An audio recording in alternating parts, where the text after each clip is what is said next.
belakangan ini mulai sering dengar tentang IPO. Itu Ya, dulu ya, kali ya. IPO itu apa sih, Dan? Biar biar Sobat Kis ini pada paham tentang istilah-istilah yang sering banget digunakan. ya. Kalau perusahaan yang ada di bursa kan kita sebutnya perusahaan TBK, perusahaan yang sudah Mhm. terbuka gitu ya.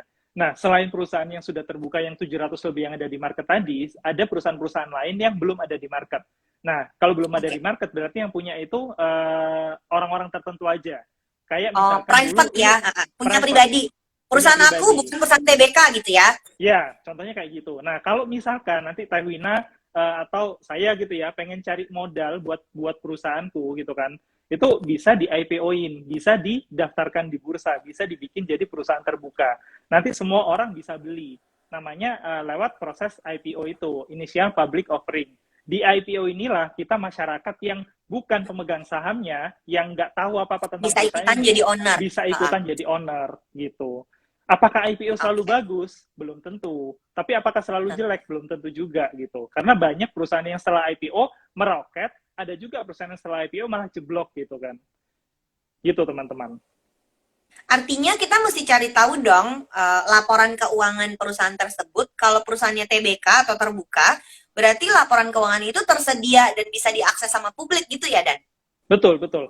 Namanya terbuka itu segala macam informasi tentang perusahaan itu ada gitu. Jadi kalau misalkan Sobat Kisi penasaran ini perusahaan bagus apa enggak ya, jangan tanya Teh Wina, jangan tanya Mamat, langsung download sendiri laporan keuangannya, baca Oke, iya. sendiri gitu. Nggak ada Nah yang kalau rahasia karena dia nggak ada yang rahasia, diharuskan betul. sama peraturan OJK untuk mengabarkan kondisi dia baik-baik aja apa enggak gitu ya. Betul, betul. Bahkan telat ngasih laporan keuangan aja udah ditandain kan Teh ya. Jadi ada Ya. notasi khusus telat kasih laporan keuangan. Nah kalau kayak gitu kan Sobat Gizi bisa tahu nih, oh ini perusahaan ini untungnya berapa, jualannya berapa, naik apa enggak segala macam.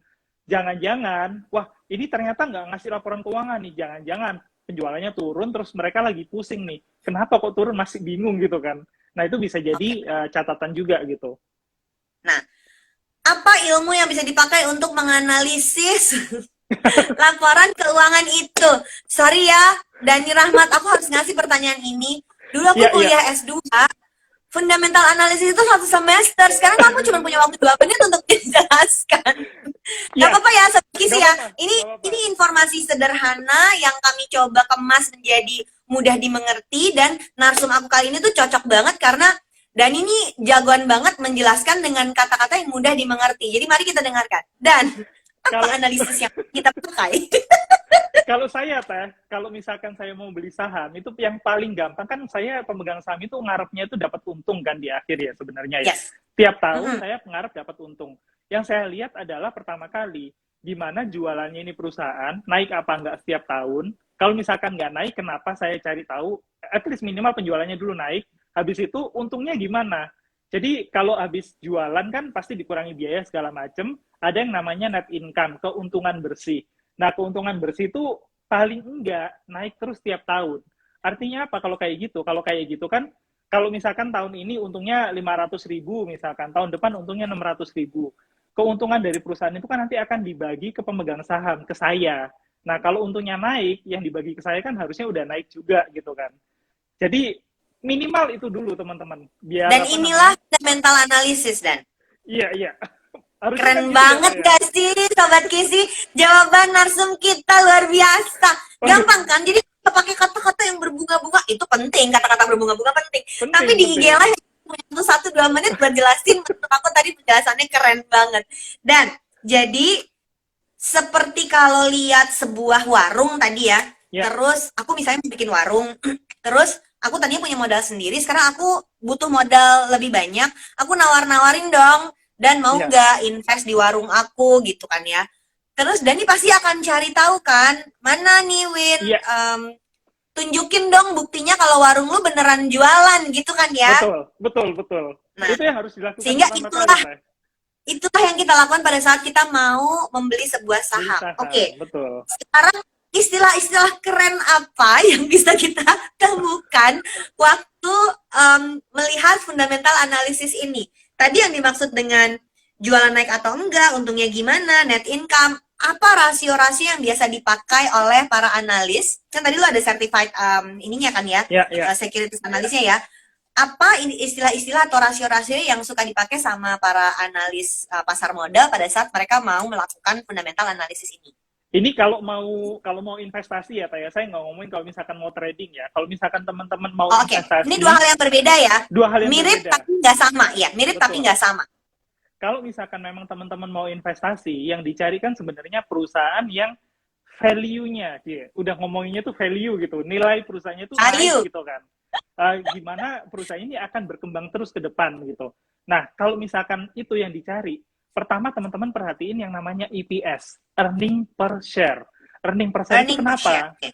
Karena itu yang akan nunjukin per lembar saham itu yang didapatkan keuntungannya itu berapa sebenarnya. Jadi nanti ada dari total keuntungan perusahaan dibagi jumlah saham yang beredar. Ini saya khawatir teman-teman pada pusing kayak ngebayangin gitu kan. Coba diulangin Dan. Jadi berapa keuntungan yang dia dapatkan? Yang dia dapatkan di tahun itu, di periode itu gitu ya, dibagi sama jumlah saham yang beredar. Jadi misalkan keuntungannya 1 miliar, jumlah saham yang beredar 1 juta. Jadi per lembar sahamnya itu kan dibagi jadinya EPS-nya, earning per share-nya 1.000 perak. Misalkan sekarang earning per share-nya 1.000 perak. Tahun depan jadi 1.200, ada kenaikan 20%. Tahun berikutnya 1.400, ada lagi kenaikan di situ. Nah, kalau kayak gitu teman-teman bisa yakin berarti per lembar saham yang aku pegang, keuntungannya naik terus nih perusahaan nih. Itu belum tentu langsung translate ke dividen ya, buat teman-teman ya. Tapi paling enggak kita tahu kalau dari sisi earning per share-nya, dari sisi value per lembar sahamnya itu udah naik per tahunnya. Saya lihat itu dulu pertama, minimal saya lihat itu dulu. Kalau misalkan pusing lihat yang lain-lain, karena indikasinya perusahaannya perusahaan yang memiliki keuntungan gitu kan? Betul. Oke. Jangan ini sampai aku bayangkan. Ya.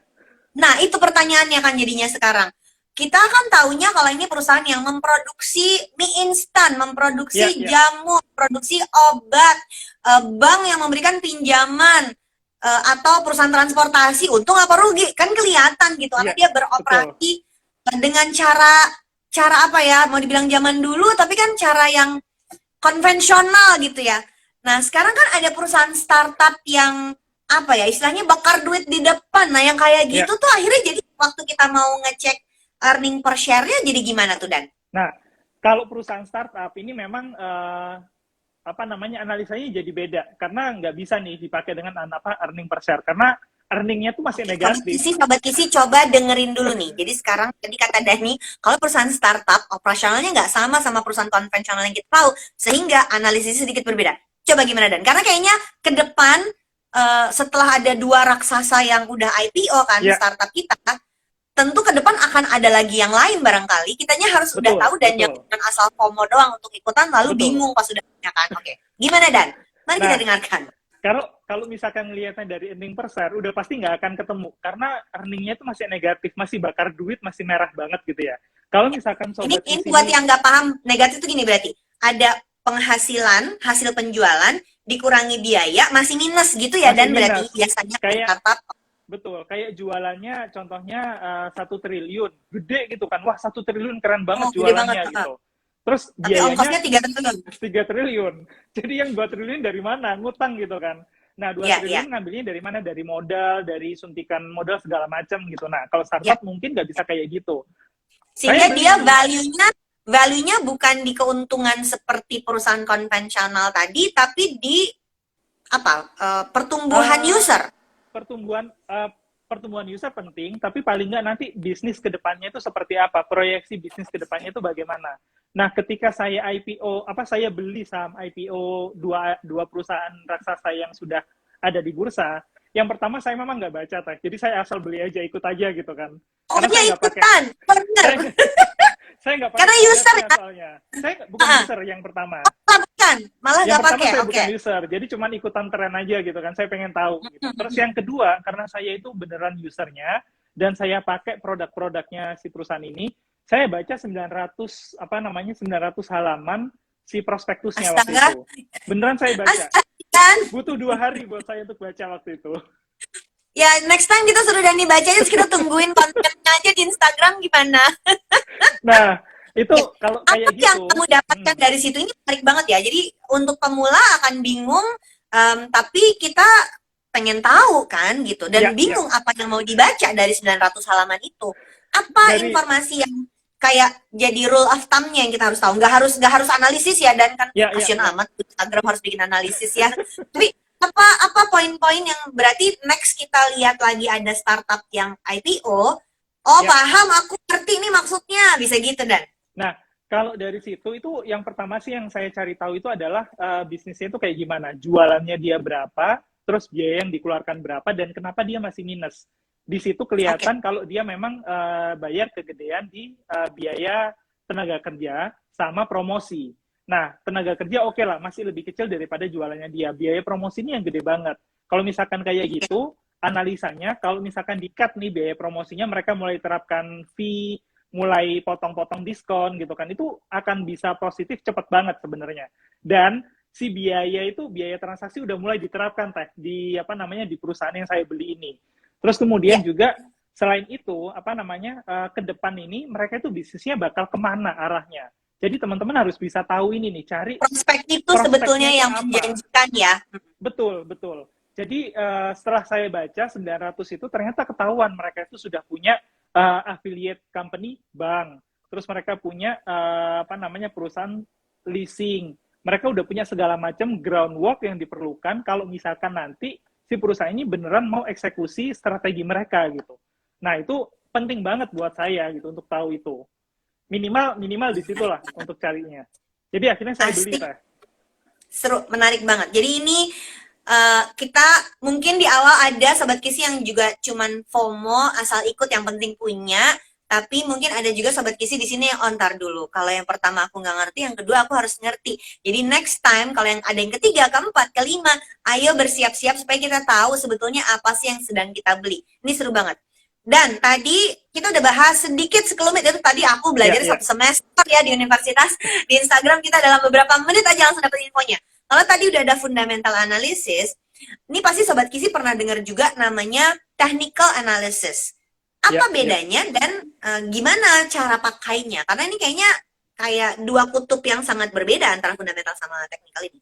Ya, ini mungkin banyak teman-teman yang ngerasa fundamental sama technical ini nggak bisa disatukan gitu kan ya. Padahal keduanya ini dibutuhkan. Padahal Kayak bisa misalkan, dikombinasiin ya. Jadi ini betul, bukan dua kubu yang berbeda ya, total dan berlawanan sebenarnya. Bisa dipakai bersama-sama gitu ya. betul, bisa dipakai Ya. bersama-sama. Kalau fundamental tadi kan lebih ke kita ngelihat laporan keuangan, proses apa prospek bisnis, terus kemudian bagaimana ini perusahaan beroperasi gitu ya.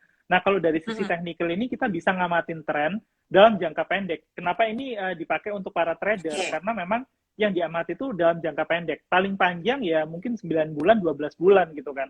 Tapi bisa ngamatin sampai pergerakan per jamnya. Itu technical analysis itu nganalisa Oke. trennya, nganalisa berapa volumenya, segala macam, volume perdagangan ya. Nah, dari situ akhirnya bisa ketahuan kapan nih waktunya masuk, kapan waktunya jual, kalau dalam jangka pendek. Nah, buat para investor, technical analysis ini bisa dipakai buat, wah ini perusahaan turun terus nih, gue pegang, gue suka perusahaannya, tapi turun terus. Apakah, apa namanya, dalam jangka pendek Dia ini bisa ngambil ada keputusan dari situ berarti ya. betul kesempatan untuk masuk gitu. Nah, di situ tuh dipakainya untuk para investor. Jadi dia bisa lihat kalau dia turun terus dia bisa lihat nih turunnya udah 2 kali berarti ada kemungkinan dia akan naik nih. Dia bisa mengambil kesimpulan Betul, seperti itu ya lewat technical betul, analysis. betul, Tadi betul. Dani sempat bilang bisa dikombinasiin tuh maksudnya berarti gimana Dan? Jadi kayak misalkan nih, ada para tradernya satu saham yang saham ini saham sejuta umat katanya teh, UNVR gitu lah, sebut aja namanya gitu kan. Dulu pegang itu Banyak katanya yang udah kebakaran. 8.000. Banyak yang udah kebakaran gitu. Nah, apa namanya, turun terus, tapi secara fundamental sebenarnya kalau dianalisa, oke penjualan turun, keuntungan turun, tapi sebenarnya perusahaan ini masih untung. Secara ke depan ini, perusahaan masih punya infrastruktur buat mereka menjalankan usaha. Kalau misalkan perusahaan ini menaikkan harga produknya itu beberapa rupiah aja di satu segmen, itu bisa membalikan keuntungan perusahaan. Nah, analisa fundamentalnya di situ. Terus kemudian analisa Oke. teknikalnya kita bisa lihat nih, wah turunnya ini udah sampai seberapa dalam ya, dari harga 8.000, 7.000, 6.000, sampai kemudian waktu itu terendah di 3.400-an gitu kan. Apakah mungkin masih bisa turun lagi gitu. Nah, waktu Ya. itu di harga 3.000 sekian itu udah deket-deket di tahun 2022 kemarin ya. Nah, saya masuk di situ. Saya ambil, wah ini udah rendah banget, ini nggak mungkin lebih rendah lagi dari sini gitu kan kalau Aku dari malah sisi jual trennya. Dan. Malah jual ya, Teh? Saya malah masuk waktu itu, Teh. Kamu malah masuk ya? Oke, nah Saya lihat kan masuk. bedanya kan. Nah, Waktu itu gara-gara karena saya mau beli yang kecil kan, dan ini malah masuk gitu ya. saya Karena masuk di mengandalkan situ. nasi tadi ya, udah Betul, dianalisis fundamentalnya kayak apa, terus lihat pakai technical analysis pergerakan harganya gimana sehingga tahu batas mau belinya tuh di mana gitu berarti ya Dan ya. betul, betul. Terus kemudian mereka rilis laporan keuangan Q1 Teh waktu itu.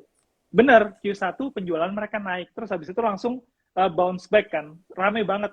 Harga sahamnya nih naik jadi idola bla bla bla bla gitu lagi. Dan dari situ yang awalnya rugi udah mulai untung lagi, Teh. Gitu. Nah, jadi nih Sobat Kisi, jangan keburu gampang tergerakkan. Katanya, ntar dulu, kita harus punya ilmunya dulu. Dan ini memang apa ya, ada linggonya gitu ya, ada Iya, iya. bahasanya yang kita harus tahu. Jadi memang, dan ini nggak cuma saham sih, aku yakin investasi apapun kita mesti ngerti dulu bahasanya, Betul, tahu betul. apa yang sedang terjadi di dalam dunia tersebut, sehingga kita bisa ngikutin gitu kan.